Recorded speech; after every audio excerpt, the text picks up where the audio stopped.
Hello guys, how are you? I hope you are doing well. So in the last video we learned how to create an S3 bucket and how to put encryption and versioning on an S3 bucket.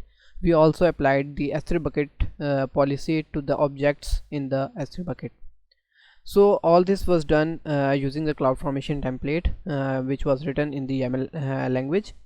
And also we did this in the nested stack. So the nested stack is that in the first file, that is the s3 app.yaml file, I have created the resources, that is the s3 bucket and the bucket policy, but I have called this stack in the main stack. And in this video I will do this same using the nested stack, but this time I will create an EC2 instance and security group in using the CloudFormation template. So let's come to the topic. So as we have discussed already the various sections of the CloudFormation, that is first section is the description. Here we describe the what are we doing in this stack.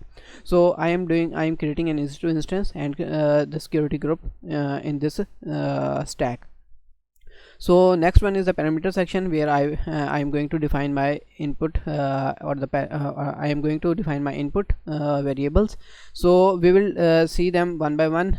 First of all, we see the resources. I am creating an EC2 instance and the type is AWS EC2 instance. So these are the properties, and I will refer you to the documentation as well of the EC2 instance of the AWS CloudFormation. So in the properties, this is a logical name. You all are aware of this. This is a logical name and you can modify according to your choice. Now the properties. First one property is the security group IDs. So here first of all we have to create a security group, because we have not created the security group yet. So first of all we have to create a security group here. So in the below this EC2 instance I have created my security group. This is the security group, AWS EC2 security group. This is the type and this is the logical name, public security group.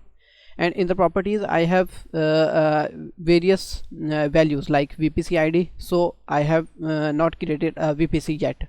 So what I can do is, here I have go to the console in the North Virginia region and copy the VPC ID of the default VPC. So here what I have done, I have defined the VPC ID in the parameter section. So this is the VPC ID, and this VPC ID has no default parameter. Why? Because I have defined this VPC ID in the other stack, and this is the parameter where I have defined the default VPC ID. So how I am linking these two files? This is the template URL where I have uploaded the EC2 app.yaml file, and when this line will run, it will deploy this EC2 app.yaml. So this is how I am linking these two files. So this is the VPC ID and I have defined it in the parameter section, and this is the group description, specifies a security group. This is my security group, and there are two rules: security group ingress and security group egress. So ingress is the traffic which is coming inwards to the EC2 instance.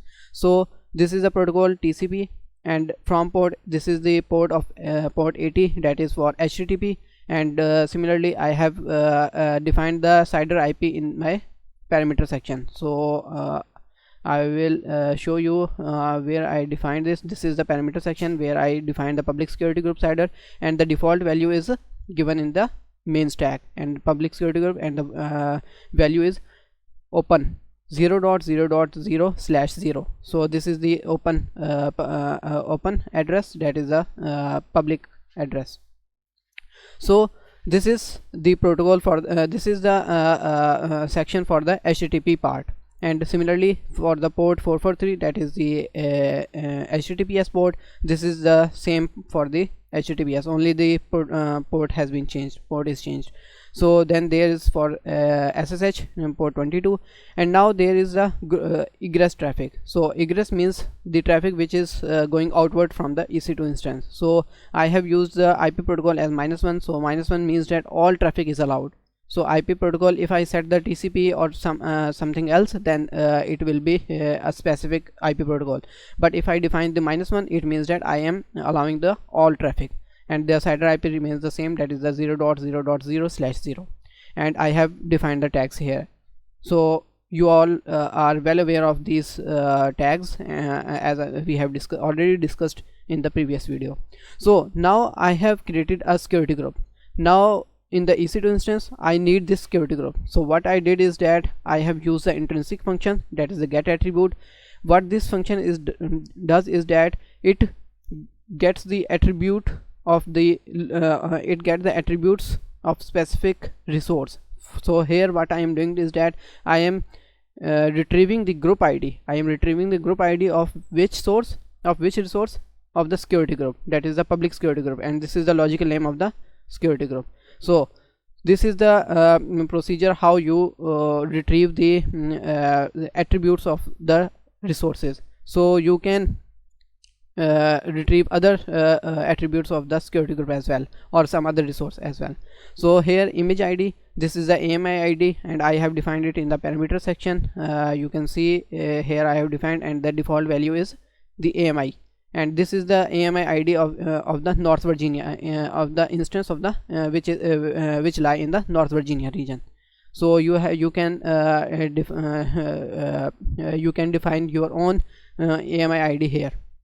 So now coming back, this is the instance type, which instance type you want to set, and I have defined it in the parameter section, and the value is t2.micro, that is for the free tier.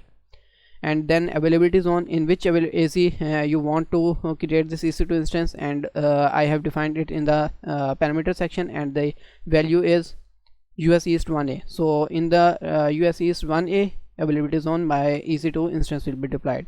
Subnet ID, so here I have not created any subnet yet, so I will take the default value, and I have defined it in the main stack, that is the default value.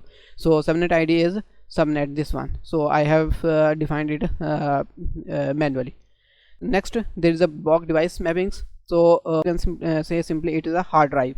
So this is the format or the naming convention in the Linux that you define for the device name, /dev/sdm, and which type. There are multiple types of hard drives, that is EBS, elastic block store, or instance store. So there is also an option of no device. I will refer you to the documentation as well. This is the documentation of the AWS EC2 instance in the CloudFormation, and I have filtered to the YAML form. There are a lot of other parameters as well. You can read it from this documentation as well. There are also many other examples of this, that how to create an EC2 instance, and you can see that this is the device mapping. Block device mapping. So by going into the description, you can see what is the block device mapping and what are the other features you can provide. So here I have selected the ABS. You can select the virtual name or the no device parameter as well. So this is the one from the block device mapping. And now coming back to the ABS volume type, that is IO1. There are many other types like provisioned IOPS SSD, general purpose SSD, and I have here I have selected the IO1, that is the input output one IOPS. There are 200 IOPS. You can select it on your own requirement. Delete on termination is true, so it means that if you delete an EC2 instance, then this drive or this device will also be deleted with the instance. And volume size is 20 GB, so this parameter is in GBs, and I have applied the tags here. Then there comes the user data, that which you want to run when the EC2 boots up. So these are the commands which will automatically run when my EC2 instance will boot up. Yum -y update, sudo yum install -y httpd. I am deploying a simple web server. So sudo echo, I am going to deploy a simple index.html file here, and the user data, I have defined this parameter in the parameter sections. This value in the parameter section, and you can see that in the user data I have select the value, that is hi I am web server 1. So this value will be substitute to this in the position of the user data. And AWS region, the region where I am going to deploy this stack, the region, for example, I am deploying my stack in the US East 1 region, that is the North Virginia, then there comes the US East 1 automatically. And this file will be and this whole line will be will go to the index.html file, and the path will is the /var/www/html. so here this is a file which will be installed during the boot up of the EC2 instance. So in this way we have created two resources, that is the AWS EC2 instance, that is our EC2 instance, and the security group.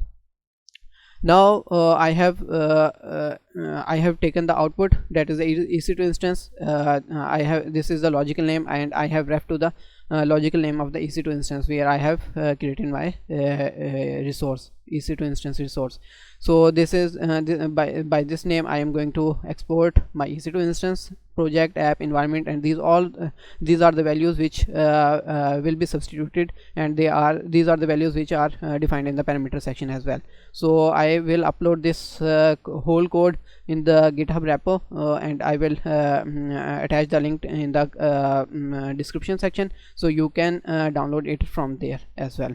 So this is the public security group ID, and I have used the intrinsic function /get attribute, and this is the logical name of the public logical name of the security group ID, security group, public security group, and what attribute I am going to retrieve is the group ID. So this is how I can get the ID of the security group. And now coming to the main stack file, similarly the whole structure remains the same: parameter section, description section, and the S3 artifact where I am going to upload the EC2 app.yaml file. This is the path, and this is the type, that is I am going to create a nested stack, that is the AWS CloudFormation stack, and template URL where I will upload the EC2 app.yaml file.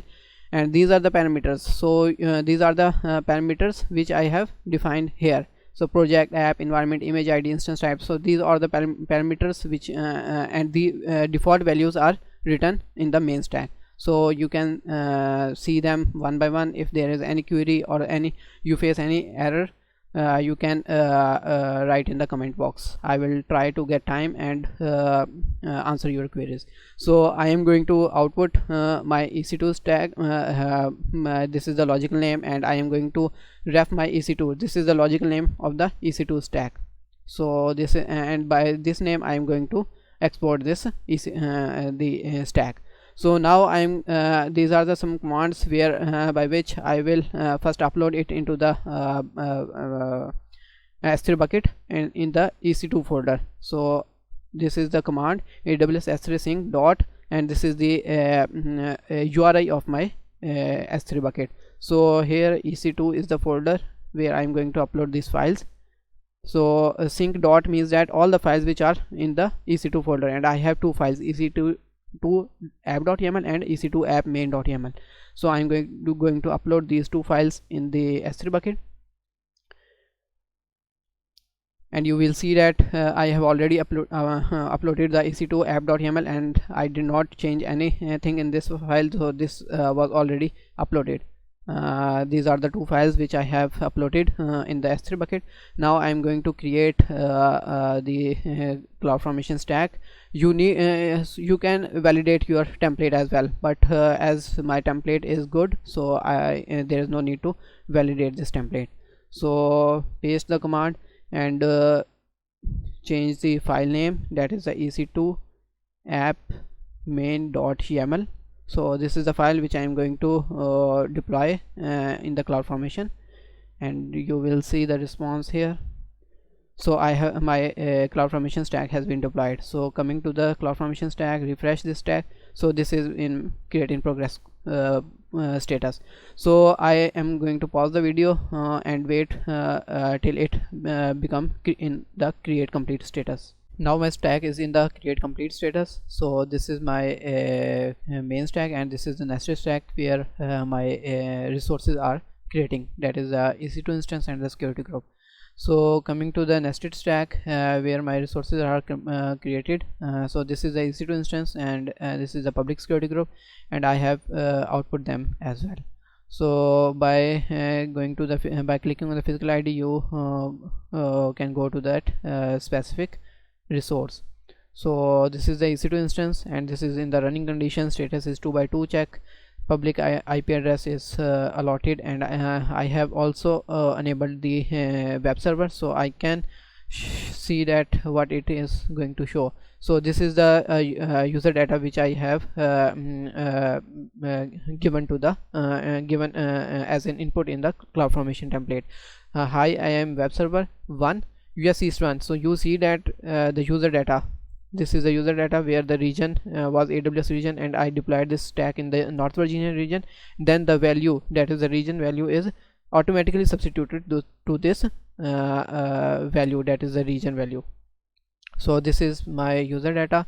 Now the other things like security group we will see later, and these are the tags which I have given to this EC2 instance: app, environment, project, EC2 instance name. These 4 tags were the same which I gave to that EC2 instance. And this is there are 3 other additional tags, that is the CloudFormation stack ID, logical ID by which I created this EC2 instance, and the stack name. So these are 3 additional tags here as well. And storage, I have created an additional storage device, that is /dev/sdm, and it is of 20 GB. I have selected these parameters in the CloudFormation template. Now coming to the security section, where I created the security group. So these are the inbound and the outbound rules. So in the inbound rule, I have allowed 3 protocols, that is the HTTP, HTTPS, and SSH by the airport ranges, and the source word was 0.0.0/0. And the outbound rules, I have selected the -1 port, so the all traffic is allowed. So you can see that the all traffic is allowed here, and the destination is 0.0.0/0. So this is from this video, and what we have done is that we have deployed an EC2 instance and the security group in a default VPC. So you must aware that we have deployed this in the default VPC, because we have taken the input we have taken the VPC ID, subnet ID as input manually. But in the next video I will show you how to create a VPC, how to create a custom VPC. So remain attached to this channel and join me in the next video. Thank you.